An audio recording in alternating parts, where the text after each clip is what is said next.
تو اب میں بیان کروں گی حضرت کچھ، میں تھوڑا سا ایک واقعہ بیان کروں گی حضرت عبداللہ بن مسعود اور حضرت عثمان کے درمیان جو بات چیت تھی وہ میں بیان کروں گی۔ ایک دفعہ حضرت عثمان عبداللہ بن مسعود مرض وفات میں تھے، یعنی کہ بہت بیمار تھے، وہ مرنے کے قریب تھے، تب ان کی مزاج پرسی کے لیے گئے تو ان کے درمیان بات ہوئی۔ انہوں نے پوچھا کہ آپ کو کیا تکلیف ہے؟ حضرت عبداللہ بن مسعود نے کہا کہ اپنے گناہوں کی وبال کی تکلیف ہے۔ حضرت عثمان رضی اللہ تعالیٰ عنہ نے فرمایا آپ کو کیا چاہیے؟ حضرت عبداللہ بن مسعود نے فرمایا اللہ تعالیٰ کی رحمت چاہیے۔ حضرت عثمان رضی اللہ تعالیٰ عنہ نے فرمایا طبیب بھیجو۔ حضرت عبداللہ بن مسعود نے کہا طبیب نے بیمار کیا ہے؟ پھر حضرت عثمان نے کہا کہ آپ کو کچھ رقم بھیجتا ہوں جو آپ کے اخراجات میں کام آئے گی۔ تو حضرت عبداللہ بن مسعود نے کہا اس کی ضرورت نہیں۔ حضرت عثمان نے کہا یہ آپ کی بیٹیوں کے لیے کام آئے گی۔ حضرت عبداللہ بن مسعود نے کہا تم کیا خیال ہے تمہارا کہ میری بیٹیاں میرے بعد فکر و فاقہ میں زندگی بسر کریں گی؟ ایسا کچھ نہیں ہے، کیونکہ میں اپنی بیٹیوں کے درمیان ایک چیز ایسی چھوڑ کے جا رہا ہوں جو انہیں کبھی فکر و فاقہ کی طرف آنے ہی نہیں دے گی۔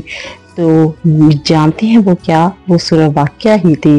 وہ ان کو دیکھیے، یہ بات میں کہوں گی کہ سورہ واقعہ دیکھیں کتنی اس کی فضیلت ہے، کتنا اس کے بارے میں بتایا گیا ہے ہمارے نبی کے، کتنی اس کی فضیلت ہے، کتنا اس کے بارے میں بتایا گیا ہے۔ ہمارے نبی کریم صلی اللہ علیہ وآلہ وسلم نے فرمایا ہے کہ اس کے پڑھنے سے دیکھیں کتنی تنگ دستی ہے جو ختم ہو جاتی ہے۔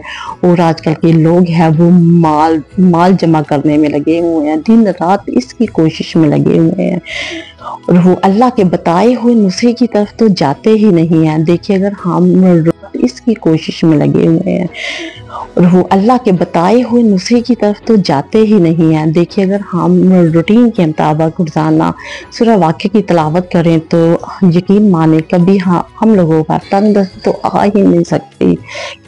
کیا ماحول ہے آج کل، ہم سب کے گھروں کا، بچے اٹھتے ہیں اسکولوں کالجز وغیرہ میں، یونیورسٹیز وغیرہ میں جاتے ہیں، اٹھتے ہیں بناؤ سنگار کرتے ہیں تو چلے جاتے ہیں، واپسی پہ آتے ہیں، کھانا کھایا آ کر پھر انٹرنیٹ پہ دیکھیں، یہ ساری غفلت کی چیزیں ہیں۔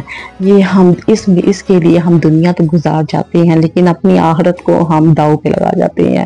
دیکھیں یہ تو دائمی زندگی ہے، غیر دائمی یہ تو غیر دائمی زندگی ہے، ہم نے تو دائمی زندگی کے لیے کی طرف لوٹ کے جانا ہے۔ کتنی عمر ہے ہماری، کتنی عمریں ہیں، جبکہ آپ تو یہ جانتے ہیں نبی کریم صلی اللہ علیہ وآلہ وسلم کی امت کی عمر کتنی کم ہے، کوئی 50 60 70، اس سے زیادہ تو کوئی آگے بڑھ ہی نہیں رہا۔ میں یہ نہیں کہوں گی اللہ پاک ہم سب کی عمریں دراز کرے، ہم سب کو لمبی عمریں عطا کرے، یہ تو کبھی نہیں بولوں گی، لیکن اتنا ضرور بولوں گی پلیز آپ سے ریکویسٹ ہے یہ اپنے بچوں کو بھی بولے اور آپ خود سورہ واقعہ کی تلاوت کیا کریں۔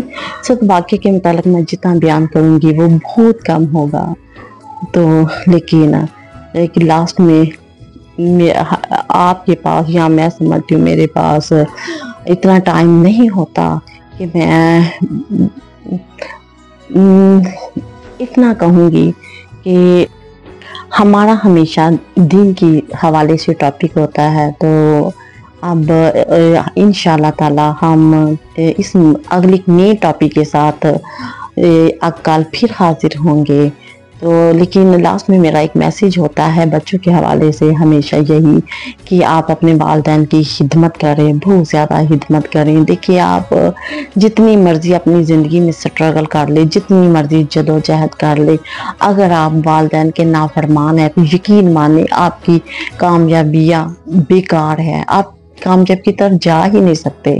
اس لیے آپ سے گزارش ہے کہ آپ سب سے پہلے آپ اپنے والدین کی خدمت کریں، ان کا کہنا مانیں، تو یقین مانیں کامیابیوں کے راستے خود بخود کھلتے جائیں گے۔ آپ کو تو خبر بھی نہیں ہوگی کہ یہ سب کیا ہو رہا ہے، بالکل ایک میجک سا ہوتا ہے۔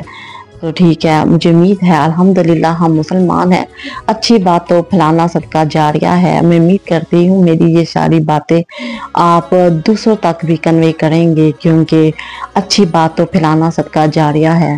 تو اگر آپ پھیلائیں گے تو ہم سب اپنے لیے دنیا اور آخرت کو بہتر بنا لیں گے، ہم اپنے لیے آخرت کے راستے اچھے کر لیں گے۔ دیکھیے، ہو سکتا ہے اس ایک نیکی سے ہماری آخرت سنور جائے، ہماری دنیا سنور جائے۔ تو کیا ہم اور آپ مل کر یہ کوشش نہیں کریں گے؟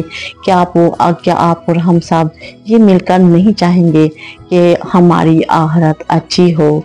الحمدللہ مجھے امید ہے انشاءاللہ ہم سب کی یہی کوشش ہے، مجھے امید ہے۔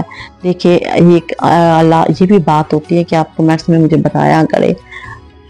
تو اب میں جاننا چاہوں گی کہ میرے اپنے فیملی کا میرے بارے میں کیا رائے ہے، وہ میرے بارے میں ایسا کیا سوچتے ہیں، وہ میرے بارے میں ایسا کیا کہتے ہیں، میں یہ جاننا چاہوں گی۔ اگر آپ مجھے کمنٹ کریں تو مجھے اچھا نہیں بلکہ بہت اچھا لگے گا۔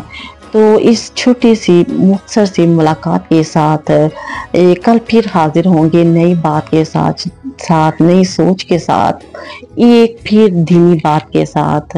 تو انشاءاللہ کل تک کے لیے مجھے اجازت دیجیے۔ اللہ حافظ۔